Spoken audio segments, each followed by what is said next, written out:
Alors, du coup, on a vu le fonctionnement du salarié. À l'opposé, on a l'indépendant. L'indépendant, lui, ne signe pas de contrat de travail. Il est indépendant, il s'organise en théorie, en tout cas comme il l'entend, et il gagne sa vie en émettant des factures. Si on prend l'exemple d'un artiste plasticien qui serait sous statut d'indépendant, à chaque fois qu'il vend une toile, il va pouvoir émettre une facture qui va lui permettre de générer un revenu. Et c'est sur ces revenus-là qu'il va pouvoir, d'une part, gagner sa vie, mais aussi mettre en œuvre toutes ses obligations sociales avec le paiement de cotisations sociales tous les 3 mois et aussi la question de la TVA qui va s'ajouter pour l'indépendant. Pour le salarié, il n'y a pas de TVA. Une des conditions, on le verra plus tard dans le cours, qui fait que l'on est assujetti à la TVA, c'est notamment d'avoir un fonctionnement en tant qu'indépendant. Donc le salarié, il n'y a jamais de TVA sur son salaire au sens strict. Pour l'indépendant, c'est l'inverse. Donc lui, il gagne sa vie en émettant les factures, ça génère un revenu qui arrive sur son compte, et avec ce revenu-là, c'est lui-même qui va devoir, du coup, payer ses avances sur impôt et payer ses charges sociales. Là, au niveau des charges sociales, ce n'est pas du tout le même fonctionnement que pour le contrat de travail. Pour le contrat de travail, on arrive à calculer au cent près le montant des prélèvements qui vont être faits. Pour les charges sociales, les cotisations sociales de l'indépendant, ça va dépendre, donc la somme totale qui devra être payée va dépendre du revenu qu'il va générer. Or, son revenu qui est généré en cours d'année. Donc, il ne sait pas encore en cours d'année jusqu'à quel chiffre d'affaires il va pouvoir arriver, puisqu'il ne peut pas savoir à l'avance, si on prend l'exemple de notre artiste plasticien, le nombre de toiles qu'il va pouvoir vendre lors d'une exposition.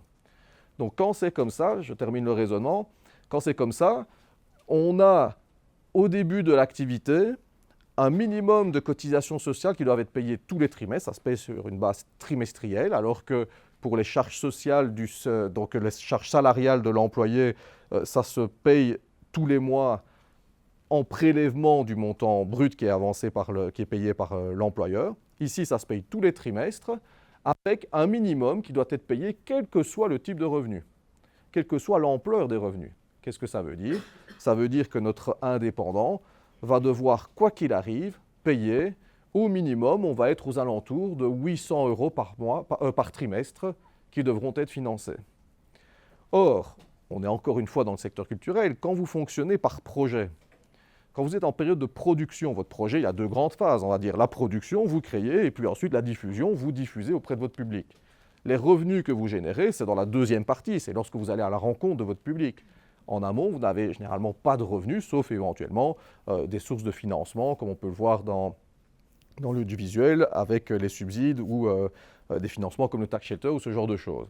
Mais dans les autres cas, vous êtes donc en période de production, vous n'êtes pas sous contrat de travail ou sous statut d'indépendant, vous n'avez pas de prestations que vous facturez, et pourtant, comme vous produisez, vous avez sans doute un coût. Ça génère de devoir financer votre projet. Or ici, donc il n'y a pas de rentrées qui se font, mais vous devrez quand même payer vos cotisations sociales tous les 3 mois, quoi qu'il arrive.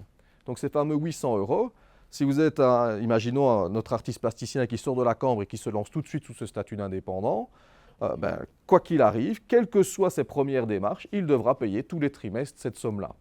Ce qui fait que, généralement, au début de l'activité, quand vous êtes encore en train de tester et de voir l'ampleur des revenus que votre activité artistique est en train de générer, mais vous n'allez probablement pas vous lancer sous le statut d'indépendant. D'autant plus qu'en plus des cotisations sociales, vous êtes en principe assujetti à la TVA. Donc ça veut dire que lorsque vous émettez une facture, vous devez la majorer du montant de la TVA qui correspond à votre prestation. Ensuite, vous avez d'autres démarches. Avoir un numéro d'entreprise, ça c'est un numéro spécifique à votre activité artistique, à votre activité économique. Ce n'est pas très compliqué, c'est une démarche administrative. Avoir un compte bancaire dédié à votre activité professionnelle, là aussi, ça s'arrange en quelques minutes auprès de votre banque, donc ce n'est pas très compliqué. Au niveau des conséquences de ce choix, on le dit ici, l'indépendant a une protection sociale plus limitée que le statut salarié. Et typiquement, le cas le plus connu, on l'a vu avec le Covid, c'est qu'un indépendant n'a en principe pas droit à des allocations de chômage s'il se retrouve sans rien. Et donc c'est pour ça que pendant le Covid, il y avait eu toute une série de paramétrages et d'adaptations qui avaient été faites le plus vite possible pour pouvoir faire tout le système des droits passerelles et tout ça, qui sont un peu des équivalents, mais qui ne sont en principe pas applicables au statut d'indépendant. Donc la grosse différence entre les deux, c'est l'indépendant, mais s'il est sans contrat, donc s'il n'a pas de revenu à un moment donné, il n'a pas un revenu de remplacement. Tandis que le salarié, si lui il se retrouve involontairement privé de travail, son contrat à durée déterminée a pris fin, c'est une hypothèse où on est involontairement privé de travail, dans ce cas-là, s'il remplit les conditions, il peut avoir droit à des allocations de chômage et donc un revenu de remplacement. OK ? C'est ce qui explique pourquoi, du coup, notre indépendant n'a pas droit à l'allocation du travailleur des arts, qui est une forme d'allocation de chômage dédiée aux artistes et aux personnes actives dans le secteur culturel, alors que le salarié, lui, y a droit, c'est parce qu'il paye des charges salariales. Donc tout s'explique par la question des cotisations sociales. OK ?